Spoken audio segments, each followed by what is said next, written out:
The following presentation is a production of Ride the Wave Media.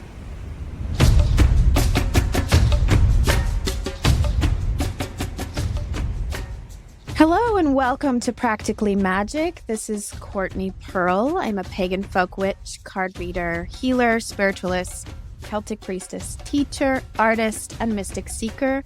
I've been discovering true and real magic in the world, and I would like to share it with you. I'm joined today by Meg Hansen. Say hi, Meg. Hello. I'm going to formally introduce her in just a moment, but we're going to pull a card to start our episode today. And she's going to help us read this card. She's a bit familiar with oracle decks and things too. So we're going to pull a card from, today I am using the Goddess Power Oracle deck because I have a goddess with me as a guest today.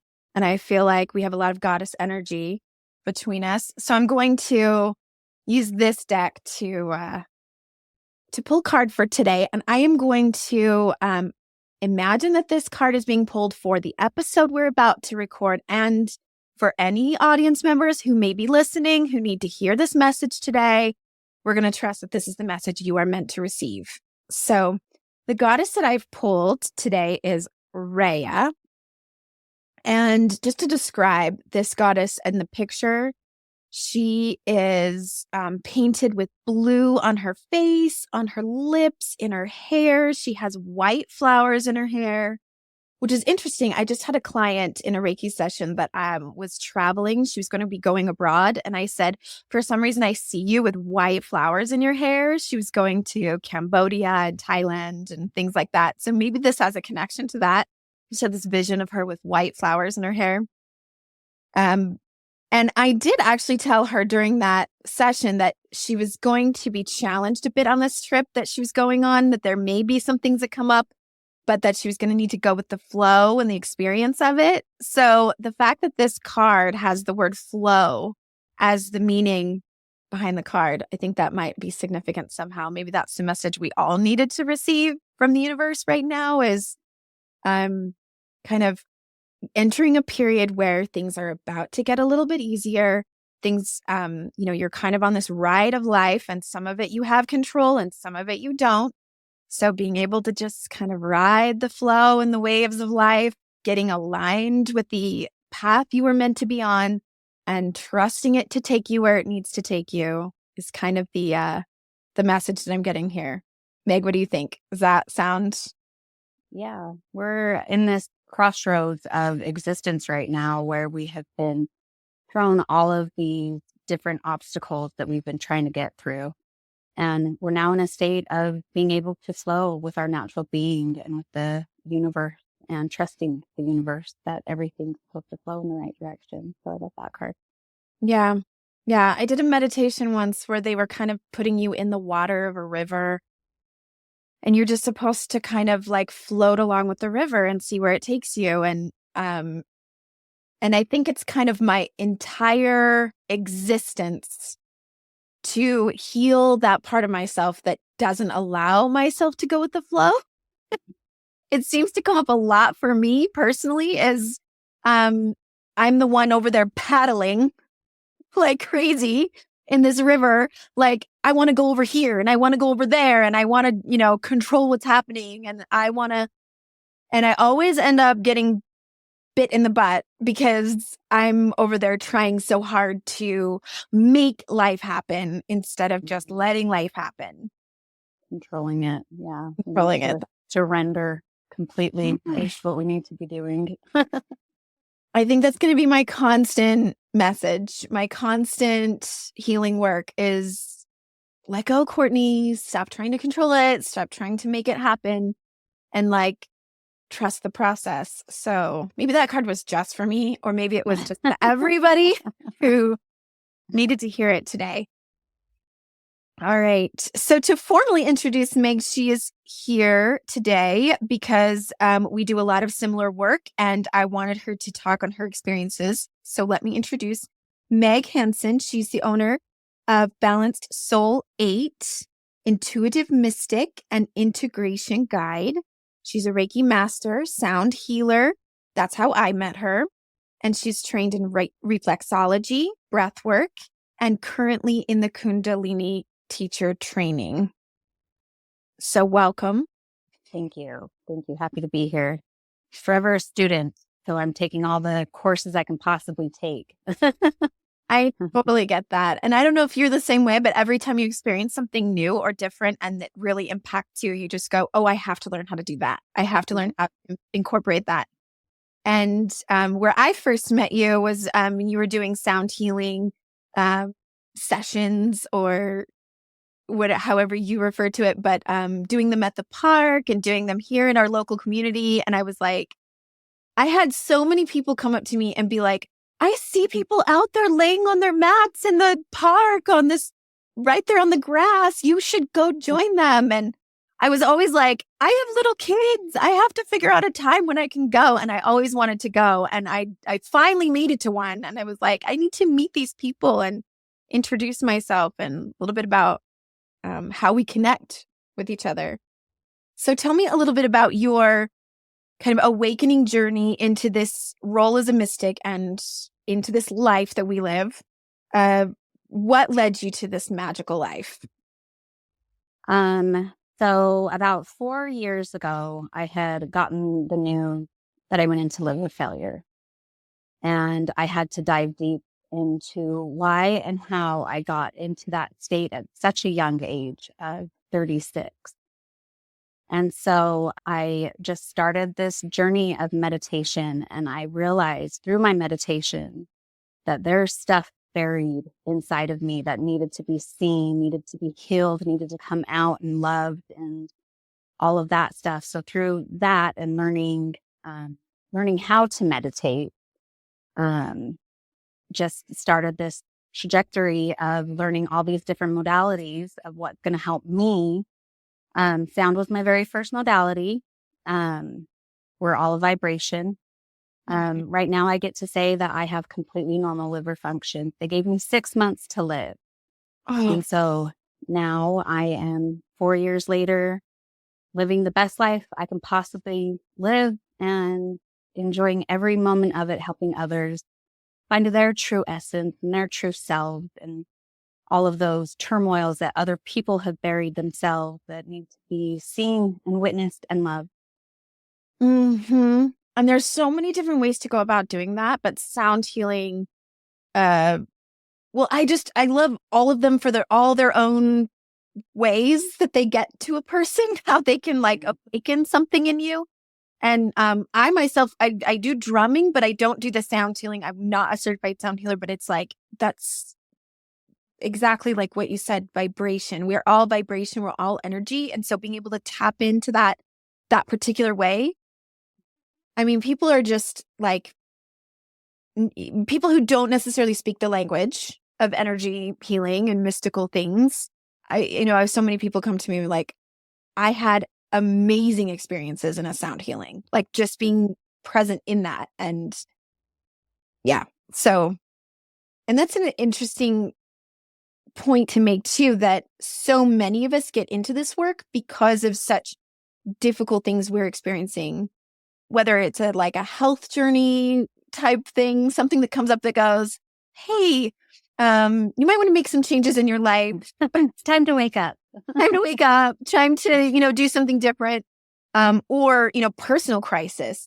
It's so many different ways that can come about, but so many of us get into this work because we ourselves are brought to a point where we're like, I can't live like this anymore. Or something is drastically going to have to change for myself. So talk a little bit about what does it mean to be a mystic? And I know it's really hard to pin down a title or to label ourselves. I myself have a really hard time with that. As you can see from my intro, I have like a list of things I call myself because I'm like, I don't know how to relay what I feel that I am to other people.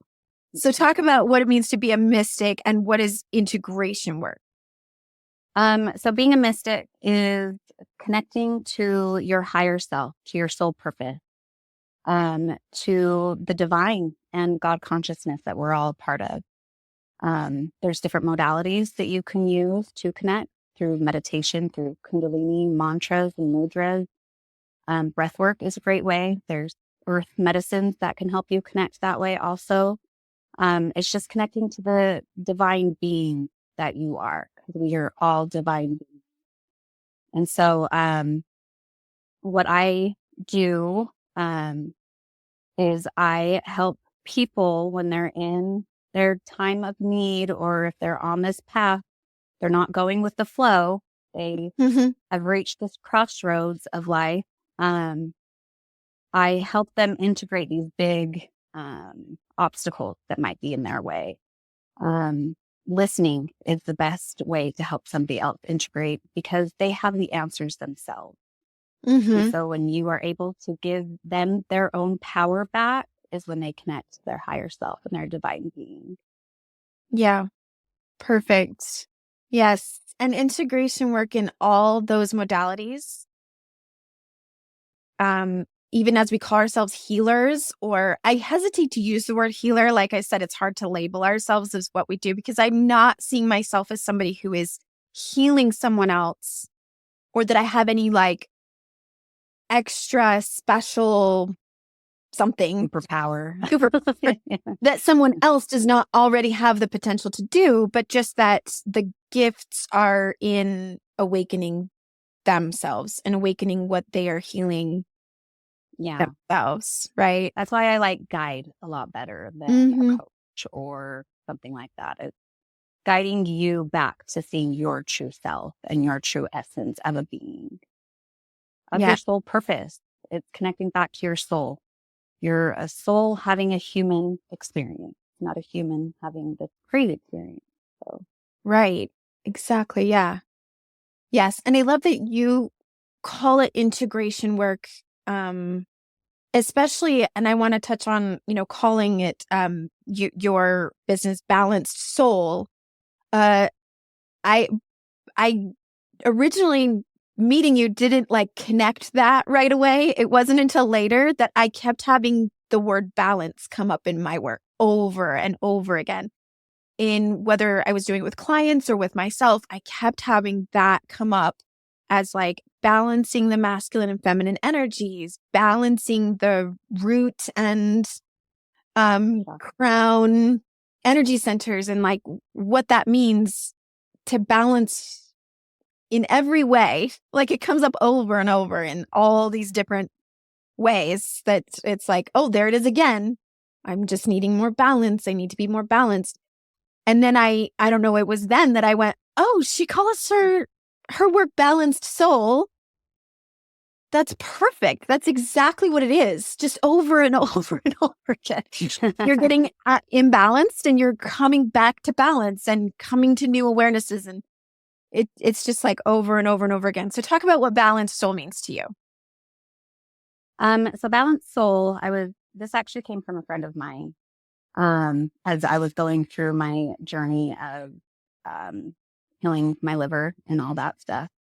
And she saw a difference in me, and she's like, well, you're balanced now. Like you have this great essence about you. So I feel like you should incorporate that somehow into your business name. And it resonated so well with me.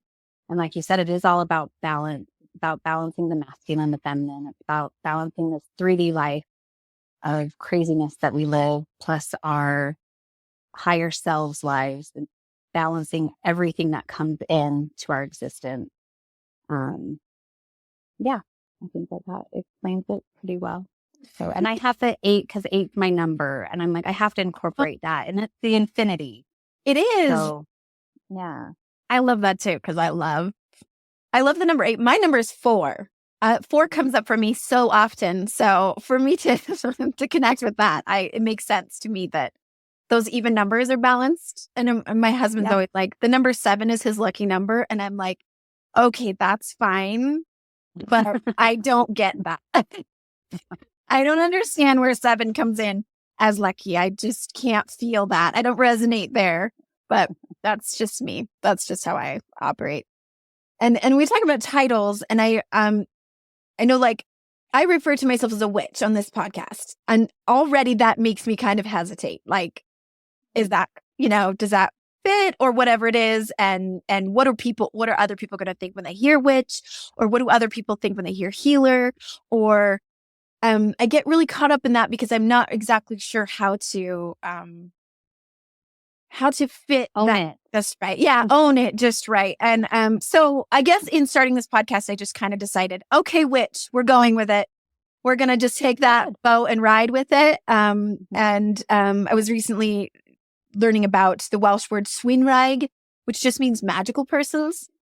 And for me, again, I want to reiterate over and over again as much as possible. I don't think of myself as any more magical or any more like gifted necessarily than anyone else, but just that I would like to help facilitate or guide how people see the world in a magical way. And so in the world of energy healing, in the world of sound healing, in that vocation, how do you think of that in a magical sense? Or before you started your healing journey, did you see the world as magical? And then how did that shift for you? Yeah. Ever since I was young, I felt there was something different about me. I wasn't sure what it was. And I could have gone on the path. Well, I probably went on the path that I did go on because I was scared in a way of what that meant and what society's thoughts were about that and that kind of stuff. So I was hiding my true essence, I guess. Mm-hmm. So I've always loved magical work. I've always felt magical. I call myself a witch. I call myself a goddess. That's what we are. In past lives, I've connected to being a witch.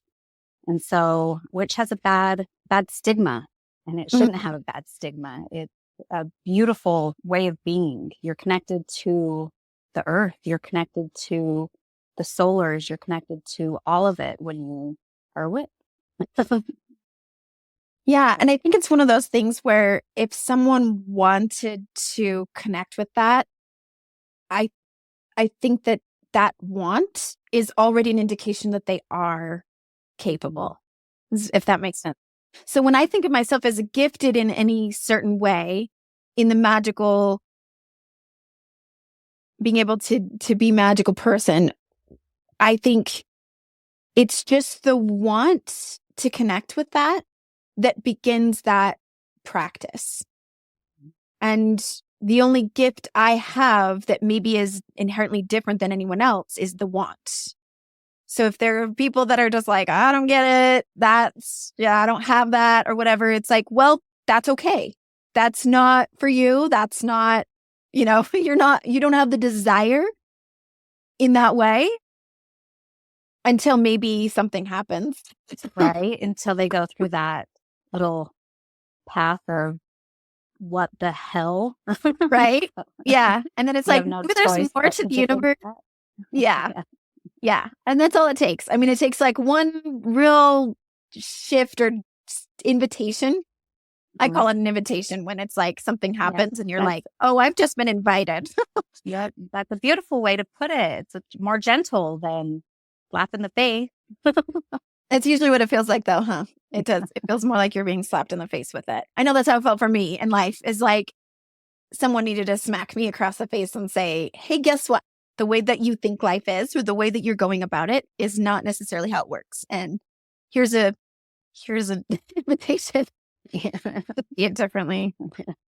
Oh my gosh. So let's talk a little bit about your volunteer work. And I have such respect for you and the dedication you put into volunteer work, because it's something that I haven't done enough of yet in kind of growing this for myself. I've been in the throes of raising tiny humans, which is not an excuse, but still just a like phase of life that I'm in, and going, how can I incorporate more of that into my work, being able to volunteer and to, because when you're going through a lot of things like Reiki training, and I'm sure sound healing certification and a lot of the things we do, that is kind of belabored over and over again, of the Reiki masters teaching us and saying, you cannot just do this as a vocation. It has to be given a certain amount too. There needs to be putting it out into the world and offering your services to people who need it. And I have found small and little ways to do that here and there. But I want you to talk about how, like, some of the volunteer work that you've done, you're really passionate about. Okay. Yeah, I'm very passionate about the volunteer work that I do. I was gifted from my Reiki master, who is now my mentor. She was volunteering over at the Cancer Survivor Wellness House, and she was done with that calling, and she asked me to take the torch. And I took that torch, and it has been I've been there for a year now. So I help cancer survivors, ones who are still going through treatment, who are just completely lost in their journey of, what do I do now? Like my whole life, my whole family's life, everything is completely changed. And so what I do is I volunteer Reiki for the cancer survivors and their caregivers 2 times a month. And it has just been the biggest blessing. I have met the most beautiful human beings through that program. I'm grateful. I'll probably be there forever because I love it so much. And then I also volunteer for the Taylor Hagan Memorial Foundation through their bereaved mothers retreats for holding space for moms who have lost their children and being able to give back to the souls who have gone through the most horrendous things that you could possibly go through, to be able to hold and cradle and love them in their most vulnerable state and in their most time of need is one of the greatest blessings that has been part of my life. I'm fortunate enough that my children are all grown. And so I'm able to give as much time as I possibly can give, and a beautiful husband who I quit my 9-to-5 job saying, I'm just going to go do this. And he's like, all right, whatever. So he supports my crazy antics. And so I'm blessed that I'm able to have the time to go and volunteer, because it is a lot of time and it is a lot of dedication. And I have the support system behind me that allows that. And so it's just been an incredible, beautiful journey. So if any of the listeners are in the Salt Lake area, and they have, for one, lost a child, and they know of a mom who needs healing, I know this beautiful foundation, as well as anybody who is on a path of cancer, and it's all free of charge. And so we volunteer our time and space and nurturing those in need. That's amazing. Yeah. And just getting connected with an organization like that you can offer your services, offer yourself, offer whatever you can give. I am excited to get into that world. I myself would love to, the bereaved mothers is something that I would be very passionate about. My mother-in-law lost 3 of her children, and she has since passed. But my public name, Courtney Pearl, is in honor of her because Pearl was her favorite gemstone and her birthstone, and pearls are really, really sacred to our family. So just using that name, my real last name is Earl, which was her last name also. But I thought it's so pretty to be called Pearl and to have that be in honor of her.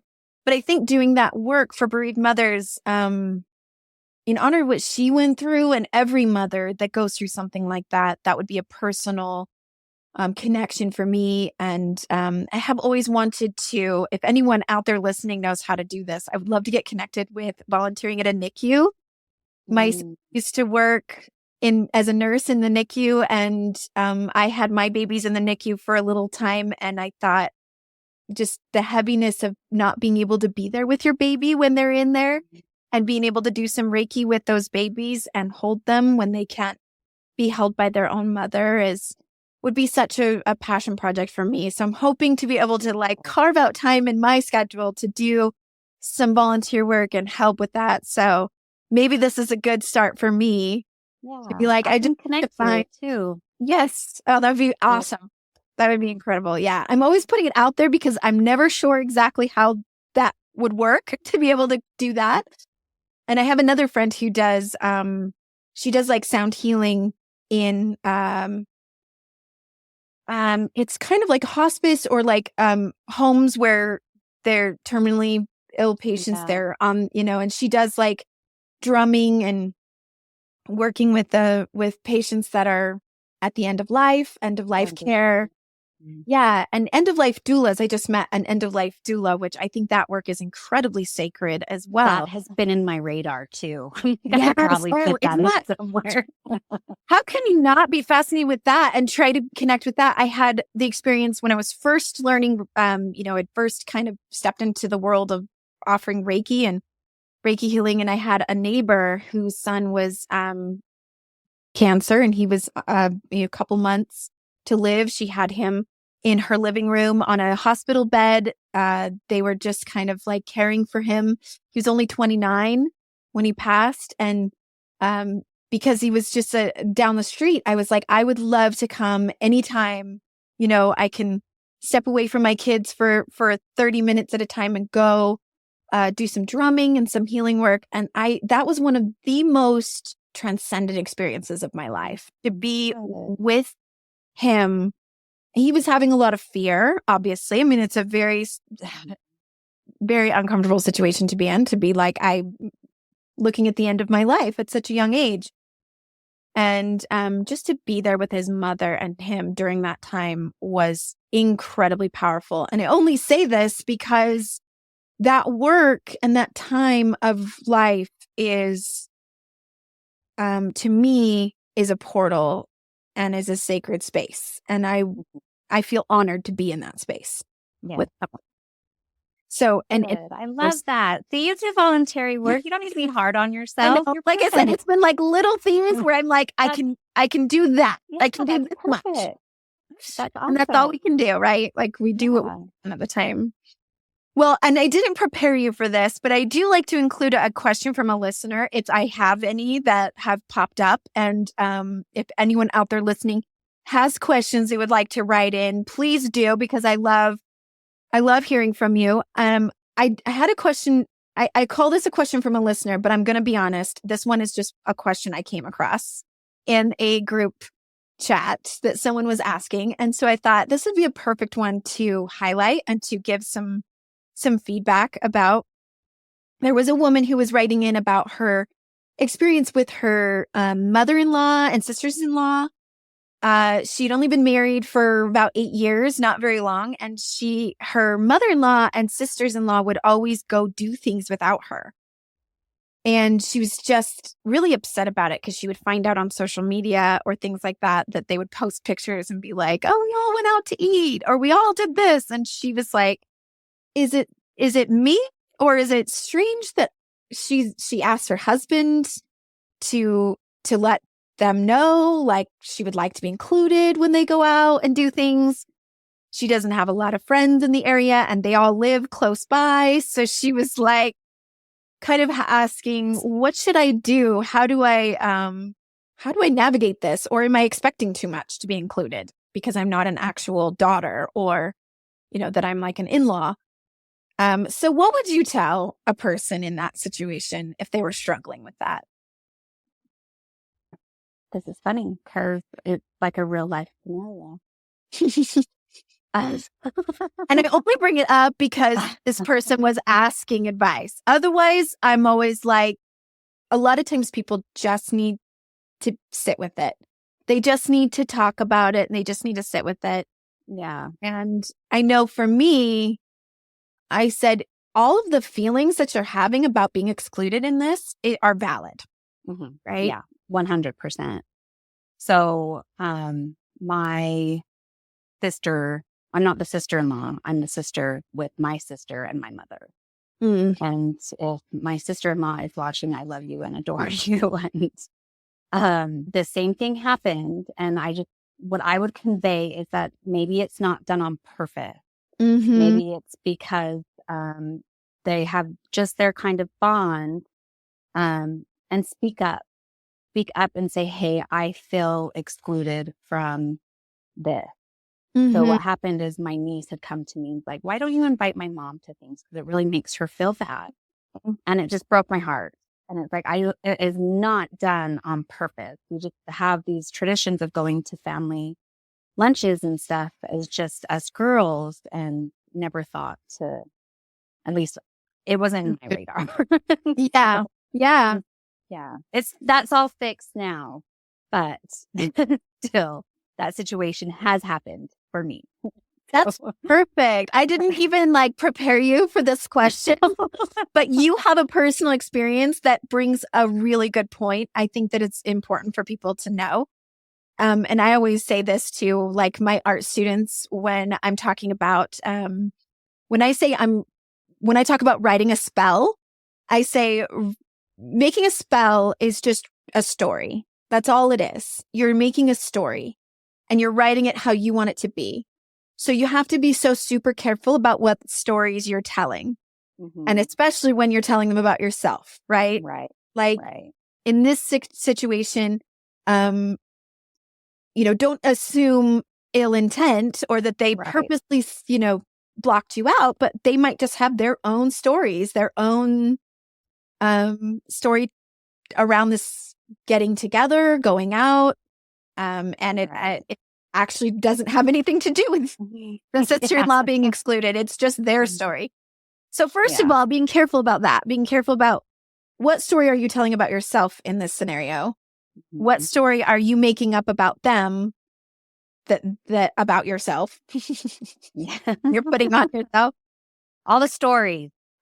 All the stories going on there, and rewriting that story to be maybe just, they do their own thing and they didn't mean to exclude me and that's just what happened.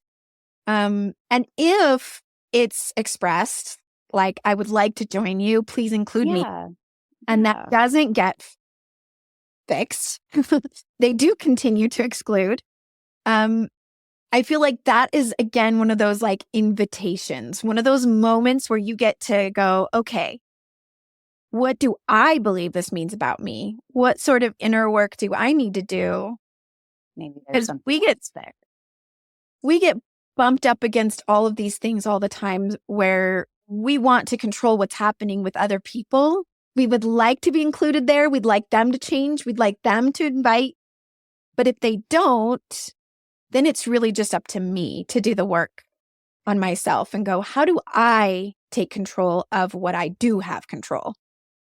And then how I get what I'm feeling, or maybe there's a reason why I'm not being invited, or maybe there's a reason, maybe there's a reason they need their time together, or that's just internal work that you got to do, and that integration crap that's always hard to do. All that good work that we try to help clients or help ourselves with is just, now let's look inward. Yeah. It's super not comfortable. Mm-hmm. It's not always easy, or it sometimes bumps up against our very sticky parts of ourselves. And it doesn't feel good sometimes. It's dirty. This is mucky waters. I don't like the mucky waters. I need the flow. I need the flow of easy. True. And great. Very true. Yeah, that is kind of like the mucky areas. That was really good, though. Thank you for giving your insight into that, even though I didn't prep you for that question. I think we did pretty good. So if anyone's listening in that situation, they may find that to be helpful. Yeah. And, get a hold of Meg or me to do some inner work if you need to. And that's what we're here for. So speaking of that, let us know how people can find you. What are your contact points, your socials? Okay. So my Instagram, I have 2 Instagrams. Well, I have 3, but a personal one and then 2 business ones. So I have @BalanceSoul_8 on Instagram, as well as Mystic Soul Healers.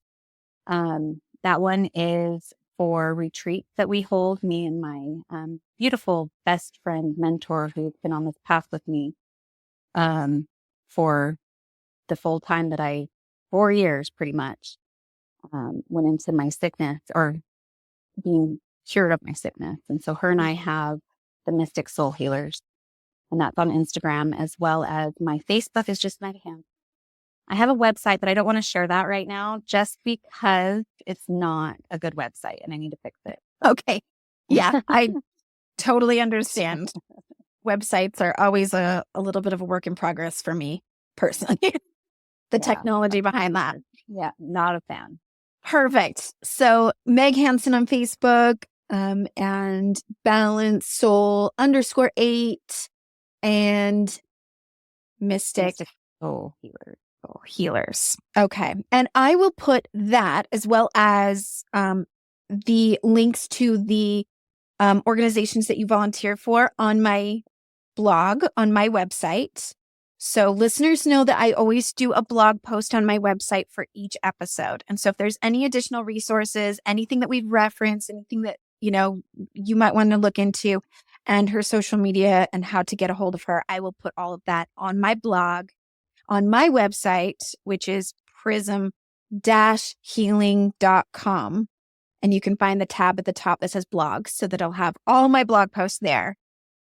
Next week, I'm hoping our episode, I'm saying hoping because I keep planning for it and then sometimes things change. But I hope next week our episode's going to be on intuition, the subject of intuition.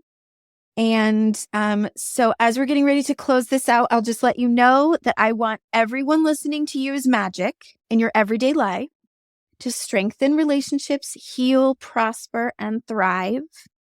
I want you to look for my events coming up. I have a Healing Through Art at the end of the month and a workshop that is an emotional process in a healing painting class. And once a month, I do have a kids workshop that is Heart Art Smart. Well, I think is what it's called. I always kind of have to stop and think about what it's called because it's a hard one to say, which is for kids. So I should think about that. But that's a workshop for kids to kind of work through their big feelings through art and get an art experience in making their heart smart. And of course, anyone can contact me for sessions, intuitive card reading sessions, Reiki healing sessions, or emotional processing sessions, which Meg, you always have a spot for if you ever want to try out what I have to offer. I offer that to every healer that I come across. Come try what I have going on. And any of the workshops that I have going on too, you're welcome to come anytime you want to try it. I have been to an art workshop and I loved it. So yes, that's right. You did. Yeah. Highly recommend that. That was fun. That was fantastic. Oh my gosh. And I love it when my fellow healers come, those that are kind of in that world and kind of understand how it works. And when they come to one of my workshops, I'm like, oh, good. You will totally understand what's happening here. I won't seem like the weird one who's like, what color is your fear? What color would you have that come out? And yeah. So anyway, so anyone listening who would like to write in can go onto my website or my social media. I'm on Instagram at prism_healing. I'm also on TikTok at Prism Healing, which is kind of a new thing. And please be kind to me because I am not a TikTok person, but I'm kind of figuring it out. So I am there. If you'd like to see some of my more weird stuff, that's what I use TikTok for, is the stuff that the people in this realm would maybe understand a little bit better. But yeah. So that's it. I would like to thank Meg for joining me today and our community in Daybreak that supports us and seeks us out for their healing needs. And I would like to thank Ride the Wave Media, Just Blaine, and the team for editing and working on these episodes to make us sound smart and beautiful and awesome. And I would also like to thank Daybreak Treasures Boutique for featuring me as an artist and sponsoring my events. And go make some magic, witches and wizards. Thank you very much.